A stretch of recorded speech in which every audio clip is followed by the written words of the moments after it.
Olá, já parou para pensar como é que grandes projetos do governo brasileiro saem do papel? Tipo, monitorar a Amazônia, lançar um satélite? Muitas vezes uma agência tem a missão, mas outra tem a ferramenta. E aí, como elas se juntam? A resposta está num mecanismo bem interessante, uma espécie de aperto de mão financeiro. É essa cola que une ciência, tecnologia e a administração pública. E é isso que a gente vai desvendar agora. Para a gente entender bem, vamos pegar um exemplo prático, bem real. De um lado, a gente tem o IBAMA, com aquela missão gigante de proteger a nossa Amazônia. Do outro, o INPE, o nosso Instituto Nacional de Pesquisas Espaciais, que tem a tecnologia, os satélites para fazer exatamente isso. Parece o casamento perfeito, né? Uma parceria que tem tudo para dar certo. Só que existe um problema fundamental que impede que isso aconteça de forma tão simples. A questão é essa. Como é que o orçamento do IBAMA pode pagar pelo trabalho do INPE? São órgãos diferentes, cada um com sua própria caixinha de dinheiro. É aqui que entra um mecanismo que a gente vai detalhar. Como o governo faz para garantir que duas entidades federais consigam trabalhar juntas de um jeito que seja, ao mesmo tempo, eficiente e transparente? Para entender tudo isso, nosso roteiro vai ser o seguinte. Primeiro, a gente olha para o problema da colaboração. Depois, vamos conhecer a solução, o tal do TED. Aí a gente mergulha em como o plano é feito, quem são as peças-chave nesse tabuleiro, como o processo todo funciona do início ao fim e, claro, o mais importante, por que isso tudo realmente importa. Bom, então a resposta para a nossa pergunta está nesse instrumento chamado TED. E a melhor maneira de pensar nele é exatamente essa, um aperto de mão financeiro. Só que é um aperto de mão bem formal, oficializado, com regras claras, que acontece entre diferentes agências do governo federal. O nome completo é Termo de Execução Descentralizada, ou, para facilitar, TED. E o que ele faz, no fim das contas, é ser um mecanismo legal para transferir orçamento. É importante entender, não é dinheiro novo, tá? É pegar uma parte do orçamento que já existe numa agência e passar para outra, para que um trabalho específico seja feito. Agora, atenção para uma diferença que é crucial. O TED é um clube exclusivo do governo federal, só vale para parcerias entre órgãos federais. Se, por exemplo, o INPE quisesse trabalhar com uma universidade estadual ou uma fundação privada, o instrumento seria outro, o chamado convênio. O TED, portanto, é um acordo estritamente em família. Certo. Então, como é que essas agências colocam essa colaboração no papel? Tudo começa com um plano mestre. O nome oficial dele é Plano de Trabalho e ele é, sem exagero, o coração de qualquer TED. O primeiro ponto, e o mais importante de todos, é qual é o objetivo. O chamado objeto do TED precisa ser definido com precisão cirúrgica. Por exemplo, conceder bolsas para apoiar a operação de satélites. E um detalhe, uma vez que o TED é assinado, esse objetivo não pode mais mudar. Ele é a espinha dorsal do acordo. Em seguida, o tempo. Um TED não é um cheque em branco para sempre. Ele tem um prazo máximo de 60 meses, ou seja, 5 anos. Essa limitação de tempo garante que ele seja usado para projetos com começo, meio e fim bem claros.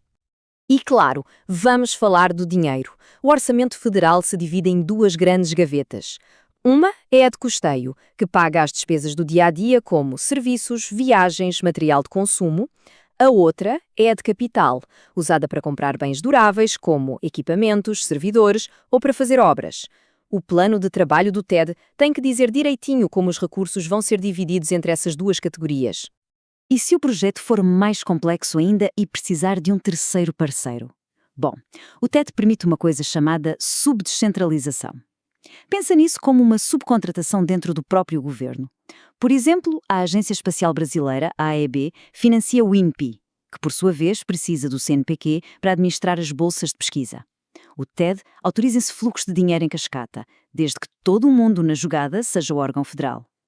Mas para um TED funcionar, não adianta só ter um plano bom no papel. É preciso ter gente com papéis e responsabilidades muito bem definidos. Vamos conhecer quem são essas figuras. Para simplificar, a gente tem dois atores principais. De um lado, o doador, que o nome técnico é Unidade Descentralizadora. É quem tem o dinheiro e a necessidade.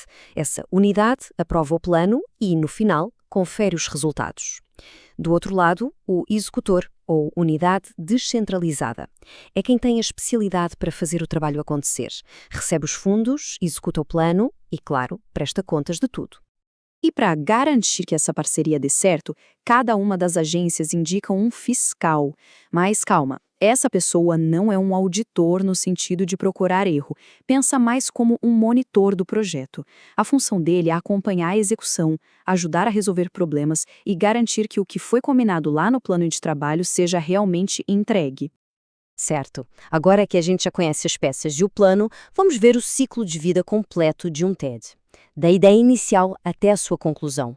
É um processo com etapas bem claras, pensado para ter o máximo de transparência. Tudo começa, claro, com a negociação do plano de trabalho. Depois que todo mundo concorda, ele é registrado num sistema online do governo, o TransferiGov. Aí vem a parte formal. Os diretores das duas agências assinam digitalmente. Só então o trabalho começa de verdade e os fundos são liberados. E lá no final, a agência que executou tem que apresentar o relatório de cumprimento do objeto, o RCO, detalhando tudinho o que foi feito. E esse processo todo é amarrado por prazos bem rígidos.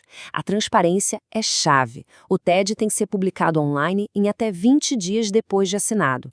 Responsabilidade com o dinheiro público também. Se sobrar alguma grana, ela tem que ser devolvida em 30 dias. E a prestação de contas tem data marcada, 120 dias para entregar o relatório e depois, quem deu o dinheiro tem 180 dias para analisar tudo. Pode até parecer um monte de burocracia, né? Mas todo esse processo, com todas essas regras e etapas, tem um propósito muito, muito importante. É ele que permite que coisas incríveis aconteçam. E aqui está o pulo do gato. Essa ferramenta, que parece só um papelório, é o que na prática permite ao Brasil financiar missões espaciais, pagar bolsas para os nossos pesquisadores, desenvolver a tecnologia de satélite que protege nossas florestas e construir novos laboratórios.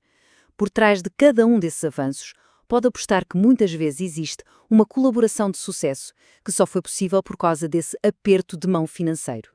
No fim das contas, o TED é um baita exemplo de como a burocracia, quando ela é bem pensada, pode ser uma ponte para a inovação, em vez de ser um muro. E isso deixa a gente com uma reflexão, né? Que outros grandes avanços seriam possíveis se a gente criasse mais ferramentas inteligentes para colaboração?